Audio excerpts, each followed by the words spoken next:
yung kissing scene namin sa last. Nagpapaalam talaga ako sa kanya paano gagawin yun. So, kinakabahan ako.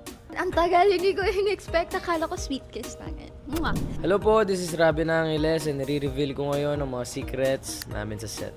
Hi everyone, I'm Angela Muji and today I'm revealing my set secrets.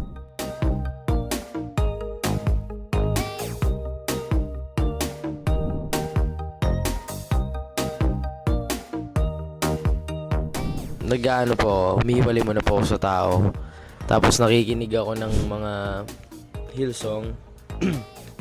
Nagdadasal ako tapos yun na, isipin ko na kung paano yung nararamdaman talaga ng character. Ako po kasi pag nagkakarga ako nung una, is that I think of all the things that trigger me to cry. Kapag mabigat na, hindi ako tumatabi sa mga tao kasi ayokong ma-distract, mawala ako sa focus. Kinakausap ko talaga yung sarili ko na parang, kaya mo yan. It also helps to listen to really sad music, or kahit hindi sad music, basta yung slow songs lang.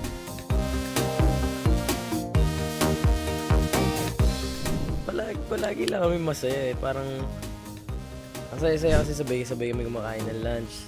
Sabay-sabay kami nagdi-dinner. Nasa isang long table po kami sa event spaces. Andun po si Dylan, si Yumi. Tapos parang nag-aasaran po kami na, andun din po si Rapid of course. And then, nag-aasaran kami na, uy, patingin ang video mo na kumakanta. Ay, hindi. Ganyan. Tapos, nag-aasaran lang po kami. Tapos, kumasaya po kaming kumakain ng nagsasalo-salo.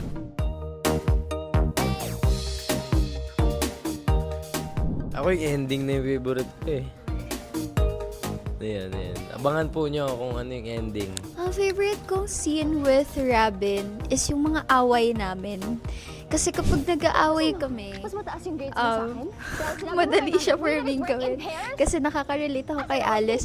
And kapag pinapanood ko si Alice, ako yung naiinis for her. Siya kasi hindi siya masyadong nagagalit eh. She's so in love. Kaya kapag may time na magagalit ka kay Drake, talagang sinusulit ko. Ito lang yung time na galit ako sa'yo. So, magagalit ako, sulitin ko, sisigaw ako. Ganon. Lagi kasi siya, huhu, Drake. Ganon. Yeah. I love you, Alice.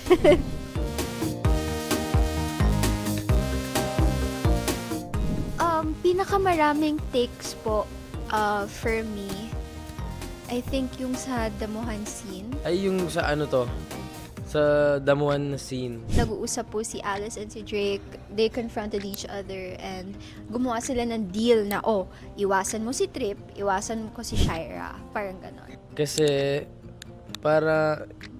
umulan. Tapos, sobrang dami ng lines. Nahihirapan ako, puro English. So, ang daming take.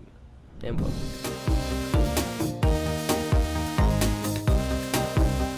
Si Direk. Sobrang dami niyang baon palagi. Iba-ibang pagkain. Si Angela Muji. Lagi po siyang may cart na trolley.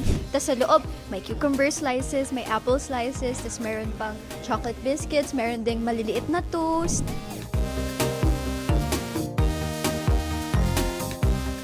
Ang dami ko po inuwi, sa totoo lang.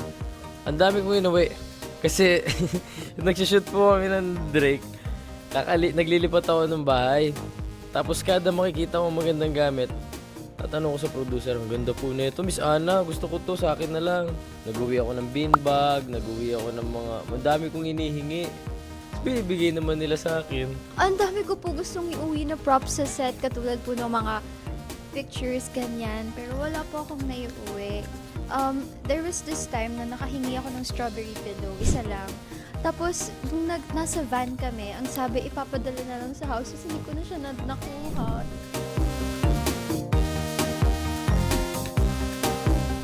Siguro po yung ending scene namin. Yung kissing scene namin sa last. Nagpapaalam talaga ako sa kanya paano gagawin yun. So, kinakabahan ako. Ang tagal, hindi ko in-expect. Akala ko sweet kiss na yan.